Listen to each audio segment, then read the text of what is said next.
Ibigay na yung 5 million reward money si Sir Galvano para sa makapagtuturo kung nasan si Jericho. Let's just hope na mahuli ka agad si Jericho. Mabigyan na rin ng hustisya ang pagkamatay ni Basil. Thank you. For what? For being Basil's friend and now mine. Jericho, lumabas ka na! Pangako, tutulungan kita! Basta sumuko ka muna!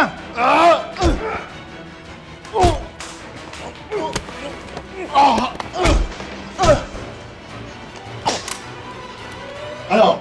Jericho, wag!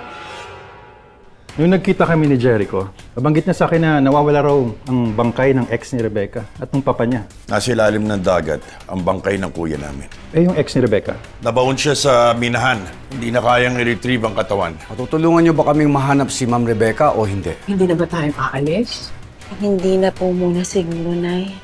Naawa rin ako kay Mama Aurora. Effective ang pagpapakabayani ko kay Sam. Hindi na sila aalis ng pamilya niya. So all is well in the house of Aurora Palacios? Not really. Yung pinsan mong pasaway. Rebecca? Gosh, let me out! Kailangan ako ng kuya. Kailan ang kapatid mo? Ano ba? May naglagay nga lang nun sa mga gamit niya. Inosente yung kuya ko. Inosente si Jericho. The Palacios, it literally runs through our veins, the craziness. One word to describe this family. Baliw. Kinikil itong ginagawa niyo sa akin, ha? Kidnapping to. Tumahimik ka! Mag-usap tayo. Hindi kaya pambisido na ako yun, no? I see blood in your hands. Eh kung ganun, sino yung killer? Yan ang alamin natin. Paano? Sa tulong mo. Payag ako. Mabuti talaga at nakalaya na ako, Nay. Mahirap na, wala akong kasama dito. Lalo na hindi pa nahuli ng mga pulis yung si Jericho na yun. Baka naman mapagod ka sa pagbabantay sa ate mo. Tandaan mo, may sakit ka pa.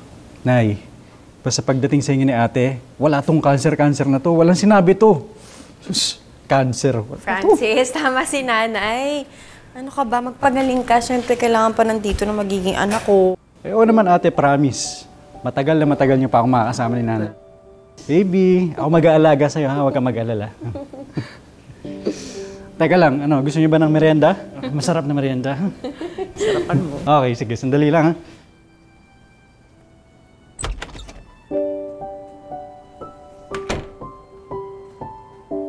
Grabe na no? Parang ang laki ng pinagbago ni Francis simula na lumabas siya. Parang naging positive siya. Anak, ngayon na naabsuelto na si Francis, sasabihin mo ba sa kanya yung totoo?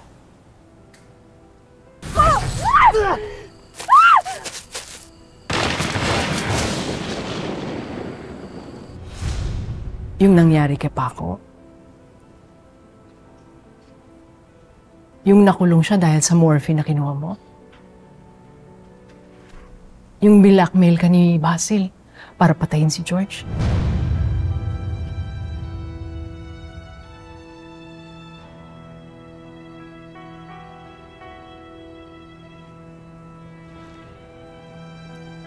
Hindi mo muna siguro.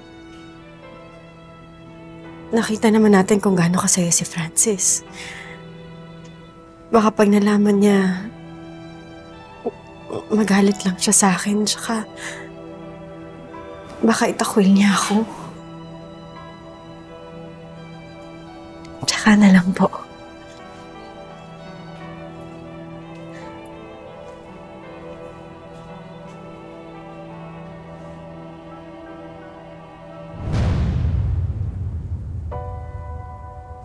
May nakita raw po kasing picture ni Sir Basil sa gamit ni Jericho.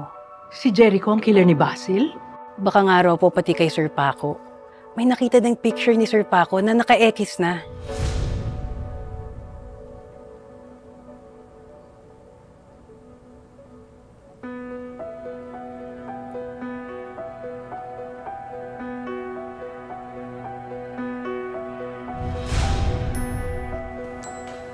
Anak, anong tinitingnan mo?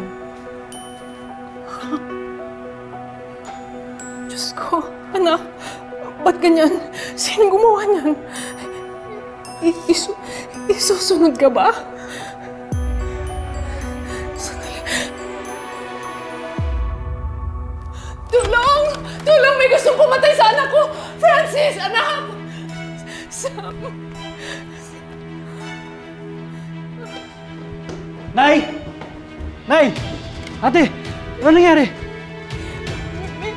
May nang-iwan ito kay Sam. Ano to?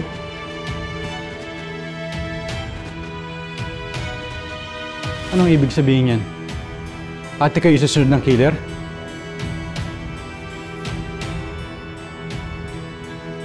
Ikaw ang isusunod ng killer, ate.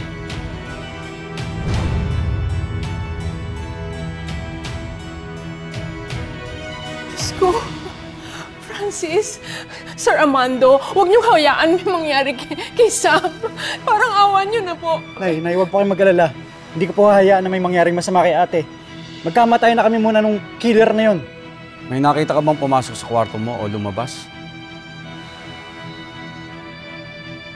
Sigurado hindi pa yun nakakalayo. Nandito pa yun sa paligid.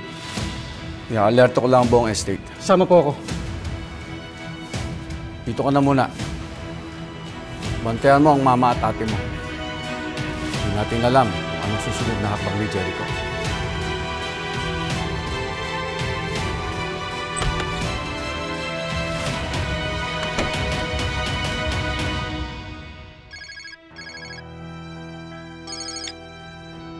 Hello, Bila to.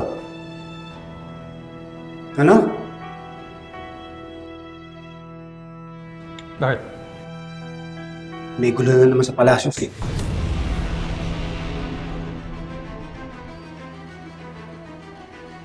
Anak, may atraso ka ba kay Jericho?